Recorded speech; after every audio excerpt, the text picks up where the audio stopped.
Hello friends, welcome back to the channel. It's your host, Street Urchin.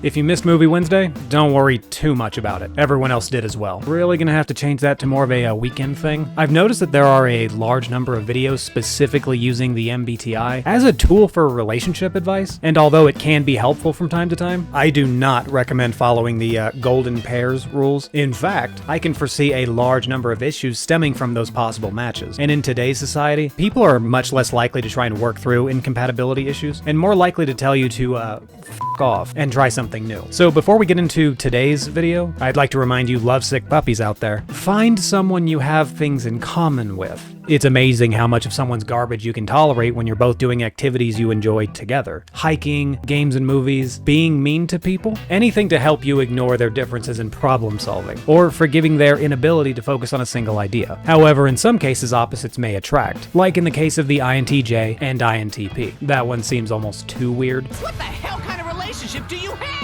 But at the same time, I can see where their function preferences can work together. Kind of. To you experienced MBTI enjoyers, you'll immediately notice that these two types share no cognitive function preferences. One prefers getting quick answers, the other prefers taking lots of time to deduce a solution. One prefers to focus on being successful, the other prefers exploring ideas that aren't even personally relevant to them. So you can see where there might be some conflicts now and again. We'll start with something I obviously don't do very often, and focus on the positives of this wacky duo. With enough focus, the INTP can actually spit out ideas that the INTJ can then use. A new business venture, possibly a new interest that the two of them can enjoy. With the difference in thinking functions, the INTP can potentially solve novel problems that the INTJ can't just, Google. The more often they can achieve this, the more valuable the INTP becomes in the relationship, leading to potentially many years, if not decades, of investment. If you're lucky, even the INTJ's weaker preference for extroverted sensing might get your INTP desk potato to stay physically active. I know it's fun to keep up to date with celebrity deaths, or use Google Maps to pin nuclear silo locations, but when the zombie apocalypse comes, you may need to run for longer than 15 seconds at a time, so maybe get up with your INTJ once in a while, and go for a morning jog. I know, the horror. And now for some potential negatives and things to watch out for, because there should be quite a number. I'd like to address the mindset of the supervillain, the mindset of the INTJ. They have very little capacity for nonsense. So when you ask your INTP to complete a task, but they're still sitting at their desk, looking up when the next Renaissance festival is going to take place, it might activate your introverted feeling just a little bit. The INTP's desire to take a great deal of time when determining a solution is gonna leave you feeling a bit impatient. Just make sure to have a spray bottle on hand to keep them motivated. However, to keep your INTP healthy, you'll need to indulge them a little bit in whatever insane, speculative, time-wasting thoughts they have. Although a potential workaround is to find them new friends. No, the replica app does not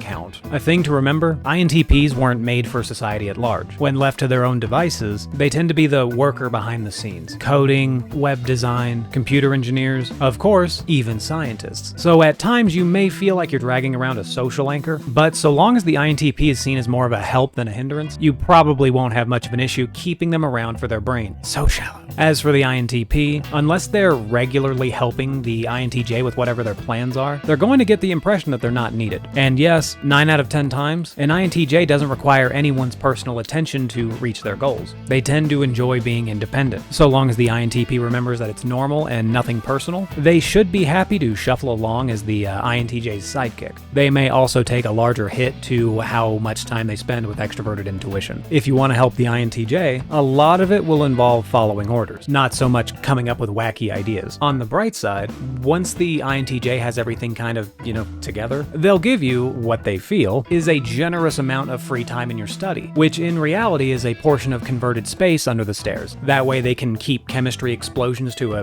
portion of the house. Due to extroverted feeling being in the last position, INTPs are naturally very uncomfortable outright arguing with someone. So they'll spend a large majority of their time repressing the desire to point out inconsistencies and the use of extroverted thinking, which can't be healthy. Just eat your feelings, bro. So overall, I think the INTJ-INTP combo can be beneficial for both, even if a bit lopsided. The INTJ has the potential to harness the INTP's autism for mutual interests, while the INTP has someone to lead them to greater heights. But if it all goes horribly wrong, the INTJ will suffocate the INTP's extroverted intuition, forcing severe bouts of depression as they're being assigned to metaphorical ditch digging. The INTP can also drive the INTJ insane by having a harder time staying on focus and bothering them with topics of conversation that they don't give a rat's ass about. I sympathize. As always, I believe most issues can be resolved by having common interests. Books, Dungeons and Dragons, science, etc., etc. Not exactly a cure-all, but if the INTP can distract you with things you're actually interested in, it'll probably lower your blood pressure. Alright, so that's some initial thoughts I have on the INTJ-INTP relationship. It has some quirks, but I've seen worse ones for sure. If you enjoyed this video, be sure to hit the like button. I'm getting more and more requests to make relationship videos, so if you want to keep up to date on them, be sure to subscribe. I've got more MBTI stuff on the way. If you have suggestions for videos, I'd love to hear about them on my Discord. Links to both are down below. And that's all the time I've got for today. I'll see you next time. Bye!